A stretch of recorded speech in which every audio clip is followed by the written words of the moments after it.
going to a different economy, and we're going to be learning more about that as we go. But clearly, we're learning that things can be done from remote locations. We're learning that technology can replace people even more than we thought. We're not going back to the same economy. We're recovering, but to a different economy, and it'll be one that is more leveraged to technology. And I worry that that is going to make it even more difficult than it was for many workers.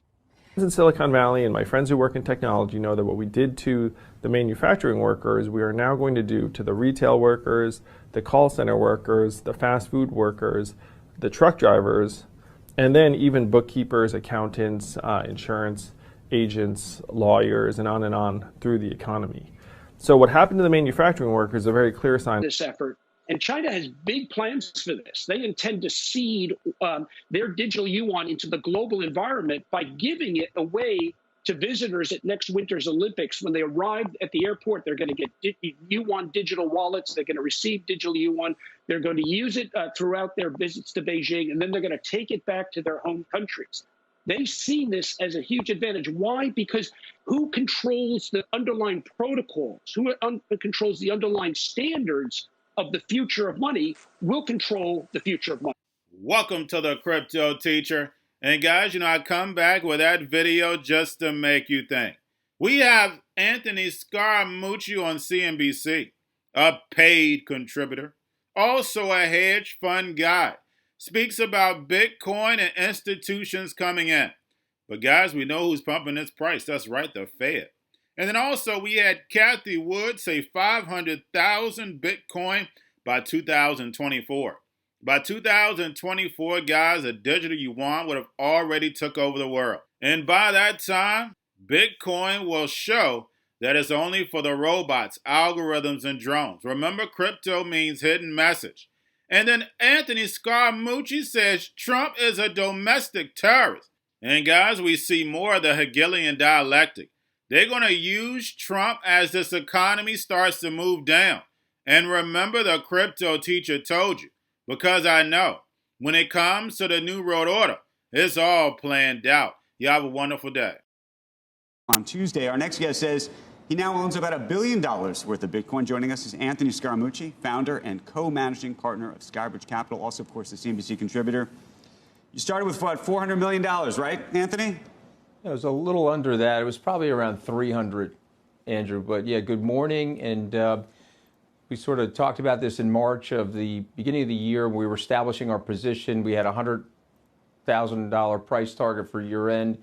I still think Bitcoin gets there. I think there were seminal things that happened this week in addition to the Bitcoin futures ETF. Bank of New York is announced that they're going to have institutional custody by the first quarter, Andrew. There's a lot of institutions that won't store Bitcoin in a non-chartered bank. And with Bank of New York entering the marketplace, that's going to increase the demand. You know, you and I have talked about not seeing institutions, but we are now seeing institutions in the market. Places like Houston firefighters, Harvard and Yale entering the Bitcoin space. And of course, the supply is shrinking because you've got all these people holding their Bitcoin, including miners. So, yeah, we're very optimistic about year end for the price of Bitcoin. Who was at your conference, she says 500,000 is where it'll be just in the next couple of years. Well, Kathy's saying that if we can get to 1 billion wallets, she thinks by the end of 2024, these coins will trade over $500,000. Right now, the Skybridge Research Department, Brett Messing, Dan Burrill, the guys on our team, they're basically saying that we've got about 180 million wallets. If that's the case, that $1 billion target, Andrew, is very reachable. So, Bitcoin reached escape velocity this week. The government has more or less given a tacit approval to own Bitcoin. So there was a gateway there. Can't really own Bitcoin until the government opines on it. Think about the vaccines. There's people that I won't take the vaccine unless the FDA approves it. That's sort of the same, metaphorical analogy. But it hasn't fully approved it. Gary Gensler sort of sidestepped the issue in a sort of unique way, which is to say, okay, you can bet on the future of this thing, but you can't actually bet on the thing itself, at least not the way we bet on them today. Yeah, I think it's close enough. I mean, you and I can split hairs about the meaning of all that, but I think what Gary's basically saying is he's comfortable with the price discovery in the futures markets. He's not saying he's not comfortable with the Bitcoin cash market. He just needs to regulate the Bitcoin cash market. And of course, the CFTC, something he was chairman of for many years, has been regulating Bitcoin futures. So we can split the difference there, but I do think that is a big opening. And I think that's the reason why you're up over 50% in Bitcoin in the month of October. Anthony, I got to have you weigh in on the Trump Spac. Okay. Your former boss. Yeah, hey, listen, I want that thing to go up like another 10 times, okay? The more it goes up, the less likelihood Donald Trump is running for president in 2024. So I'm rooting for that SPAC. I hope that thing is a 10-to-1 move. You know, I want it to move like Bitcoin, Andrew. How's that? Would you buy it? Yeah, Becky just asked the better question. Would I buy it? No, I wouldn't buy it. I don't like buying things that are bad for my health, and so I'm not into cannabis, and I'm not into media disinformation and garbage propaganda. So no, I'm not. I would not buy it. So I try to stay away from those things. What do you make of sort of sin stocks, if you will? So go ahead, Andrew. The institutional investors out there, some of which were in digital world, not knowing that this is what they intended to buy. You saw Boaz Weinstein yesterday dump his shares, making effectively a moral protest against the company. D. Shaw and a number of other big hedge funds have stakes in this company. What should they do? Well, they should sell it. They should follow Boaz Weinstein out the door. I mean, they should sell it. But, like I said, I'm torn because I want the thing to do well to keep him out of the political landscape. He's a danger to our democracy.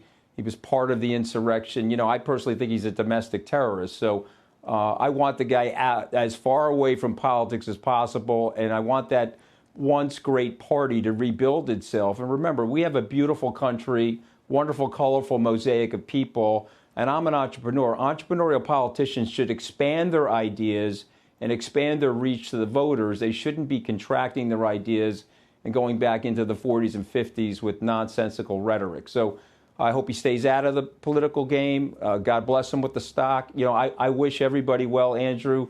I just want people that are not working in the interests of America and the institutions of our democracy to be part of our political process. Anthony, the most powerful person in the world is the storyteller. The storyteller sets the vision, values, and agenda of an entire generation to come. Steve Jobs. And guys, I truly believe in this. When you look at the New World Order, they're the storytellers. And that's the reason why I wrote my New World Order book. But guys, now it's time to change the current generation. And I wrote 3 kids' books. I love the Trinity because I understand the power that's in it. So I have 3 books. We have an opportunity to change the generation, to educate, not just me, but I want to show you that I take action on a daily basis. And I want you to take action on a daily basis. Whether it's your job, whether it's in your community, we have an opportunity right now to educate the masses. I posted this on my Twitter account. Please share, but this is a short clip of the 3 books. There's going to be a clothing line and action figures. Please get these books for your kids, nephews, cousins, friends. So therefore, we can start the re-education now. Because as we see, the 4th Industrial Revolution foundation is definitely here. Robots, algorithms, drones, taking humanity out the picture. We have to re-educate. But let's get into the video. Part 1. King Joshua and Grandma Tam save the village. Part 2. King Joshua and Grandma Tam save New York. Long COVID-33. Part 3. King Joshua and Grandma Tam goes to China. It's mandatory to get part 1, part 2, and part 3 of this series. It's time to re-educate Generation Z.